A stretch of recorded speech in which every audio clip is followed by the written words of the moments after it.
मीरपुर माथुर से सऊद अहमद पिताफी की रिपोर्ट के मुताबिक जब तक सूरज चांद रहेगा सरदार शमशीर अली खान मज़ारी तेरा नाम रहेगा। ज़िला राजनपुर की शान है तो मज़ारी कौम की पहचान है तू।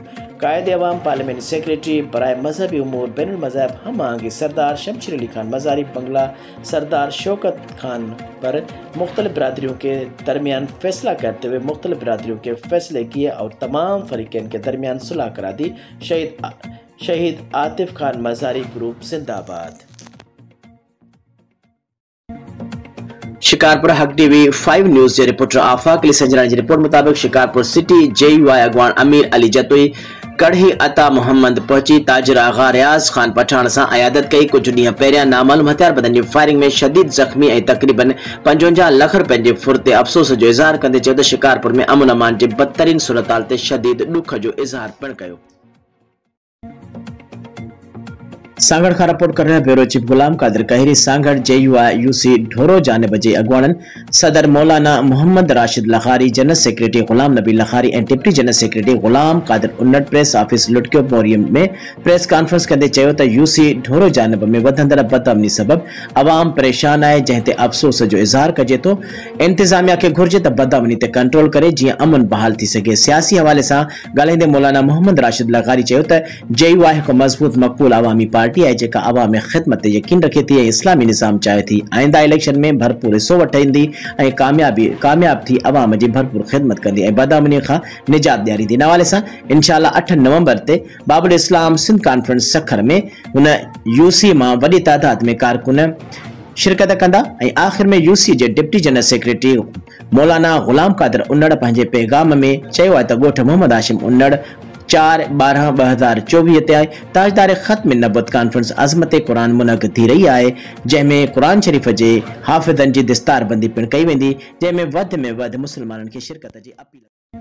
झिरक खां रिपोर्ट लखारनो झिरकाई जी रिपोर्ट मुताबिक झिरक लॻे राजू ॻोठ में PPMPA सूबाई वज़ीर सैयद रियाज़ हुसैन शाह शिराज़ी ऐं सैयद हाजी पाशा शाह शिराज़ी ऐं हाजी शुएब मेमुण हाजी अकरम मेमुण खे उम्रे जी सादत हासिल करण ते खेनि मुबारक ॾींदे लूंगियूं पारायूं। हुन मौक़े ते वॾेरो नबीब बबर, अल्लाह ॾिनो AD बबर, मास्तर मोहम्मद अली बबर, वॾेरो मंठार मल्लाह ऐं ॿिया मौज़िज़ गॾु हुआ।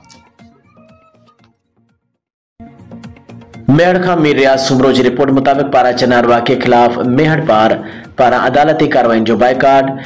बार एसोसिएशन पारा वकील नजीब मैसर, वकील अमजद बलड़ो, वकील मुनवर जतो ऐं ॿियनि जे अॻुवाणी में अदालती कार्रवाई जो बाइकाट कयो वियो। कार्रवाई जे बाइकाट सबब हाज़िरी ते आयल माण्हुनि तोड़े कैदियुनि खे बि वापसि मोकिलियो वियो। वकील अॻुवाणनि नेशनल प्रेस क्लब मेहड़ जे सहाफ़ियुनि सां ॻाल्हाईंदे चयो त मुल्क में इंतहा पसंदी ऐं फिरके वारियत खे हथी ॾियण सां हिन क़िस्म जा वाक़िया अची रहिया आहिनि। पारा चनार वाक़े जी जेतिरी बि मज़म्मत कजे कुझु उहा घटि आहे।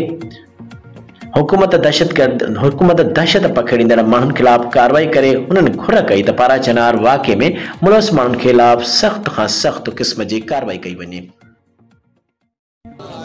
मीरपुर बठोरो खां रिपोर्ट कर रहे हैं गुलाब गुल चूने जो सजावल जिले के मशहूर रूहानी बुजुर्ग मौलाना मीर मोहम्मद जतोई जे सजादा नशीन मशहूर आलमे दीन मौलाना कासिम मोहम्मद यूसुफ जतोई काफ़ी वक्त अलालत बैद हिन फ़ानी जहानमो लाडाणो करे वियो। अहिड़े इतला ते पूरे इलाइक़े में ॾुख जी लहर पखिड़िजी वई, जंहिंजी जनाज़े नमाज़ चोट जमाली वेझो ॻोठ सरदार हाजी अशरफ ओठो लॻे ॻोठ मौलवी मीर मोहम्मद जतोई में आमिरी शरीफ में अदा कई वई, जंहिंमें सियासी समाजी मज़हबी शख्सियतुनि ऐं चूंडियल नुमाइंदनि समेत हज़ारे माण्हुनि शिरकत कई। हाणे ख़बर शामिल कंदासीं मीरपुर माथेलो तालुके रिपोर्टर सऊद अहमद पिताफी बलोच जी रिपोर्ट मुताबिक भली यार आए तुंहिंजूं लख भलायूं, असां पाण तुंहिंजूं ॻाल्हियूं वठी ॻायूं। अल्हम्दुलिल्लाह हुरन जो रूहानी पेशवा आला हज़रत पीर साईं पगारा जन 7 दिसंबर 2024 खां सिंध जे मुख़्तलिफ़ ज़िलनि जो रूहानी सफ़र करण फरमाईंदा। समूरे हुर जमात खे महबूबन करीमन जे सफ़र मुबारक जूं लख लख वाधायूं।